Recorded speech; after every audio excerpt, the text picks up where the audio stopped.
Topic 68 improving the incubator system. अब हम देखेंगे कि हम अपने इंक्यूबेटर सिस्टम को किस तरह से इम्प्रूव कर रहे हैं।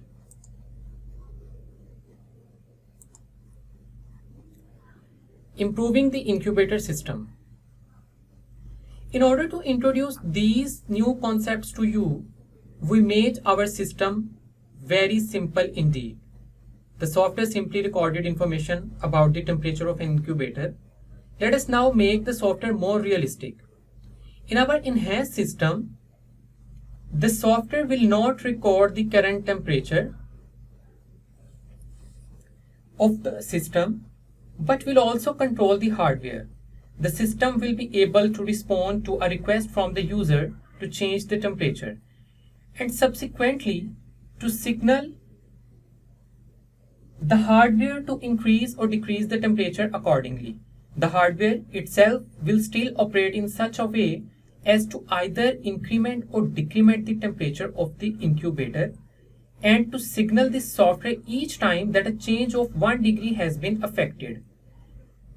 यानी कि हमने ये इस चीज़ के बारे में हम पहले पढ़ चुके हैं कि हमारा जो इंक्यूबेटर कंट्रोलर सिस्टम है बेसिकली वो क्या काम कर रहा है। यहाँ पे उसका काम है कि वो हमारे टेम्परेचर को कंट्रोल करता है और टेम्परेचर में इंक्रीज और डिक्रीज हो रहा है, और जब भी 1 डिग्री की चेंज आती है तो वो ये हमें बताता है कि सिस्टम में 1 डिग्री का चेंज आया। So when the software receives such a signal, it must, in addition to recording the new temperature, send back a response, telling the hardware whether or not further changes are required to achieve the temperature that has been requested. So our new system will also behave a bit more realistically in regard to the initial temperature of the incubator. In this new system, the temperature of the incubator will not be recorded until a message is received from the hardware. Other operations on the system will not be able to go ahead until the initial temperature is set. यानी जब तक initial temperature set नहीं हो जाता तो दूसरे जो हैं वो operations जो हैं system जो है वो इस काबिल नहीं होगा कि उनको जो है आगे further proceed कर सके।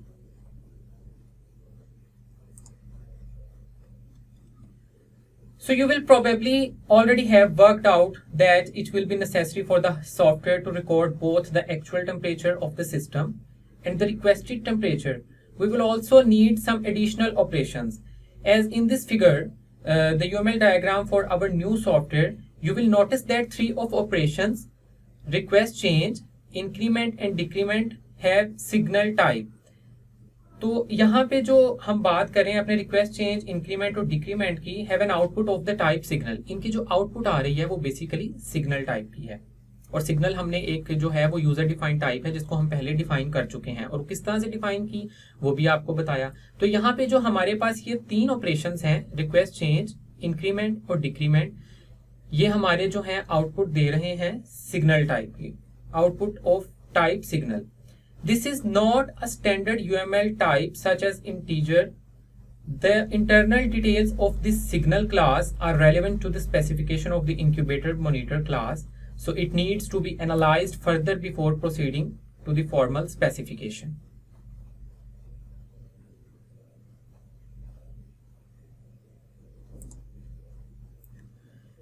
सो UML specification of the signal type, यहाँ पे हम इसको प्रीवियसली भी अपने टॉपिक में जो है वो इसके बारे में हमने देखा कि सिग्नल हमारा यहाँ पे क्या है। ये बेसिकली एक हमारी यूजर डिफाइंड टाइप है जिसमें 3 वैल्यूज हैं, इंक्रीज, डिक्रीज और do nothing.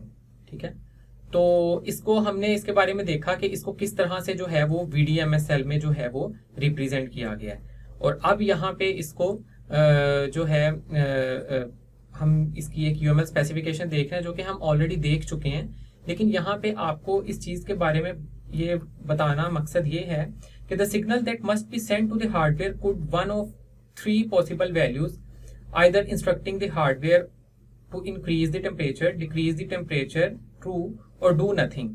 A type that consist of a small number of named values in often referred to as an enumerated type. ठीक है, तो एनुमरेटेड टाइप जो है वो यहाँ पे उसको रेफर कर रहा है। A standard method of making a UML class as an enumerated type is to add enumeration above the type name.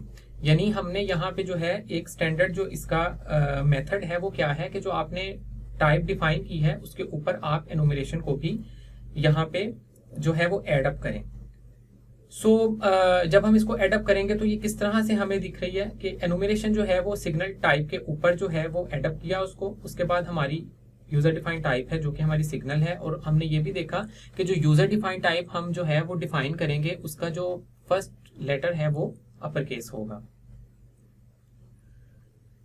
और यहाँ पे हमने ये भी देखा था कि हमारी जो इंक्रीज डिक्रीज और डू नथिंग है ये बेसिकली हमारी कोड टाइप्स हैं, और जो हमारा सिग्नल है वो यहाँ पे क्या है, हमारा यूनियन ऑफ कोड टाइप्स, यानी इंक्रीज डिक्रीज और डू नथिंग का यूनियन ऑफ कोड टाइप। तो आई होप सो कि आपको ये चीज़ें जो हैं वो अच्छे तरीके से समझ आ गई होंगी।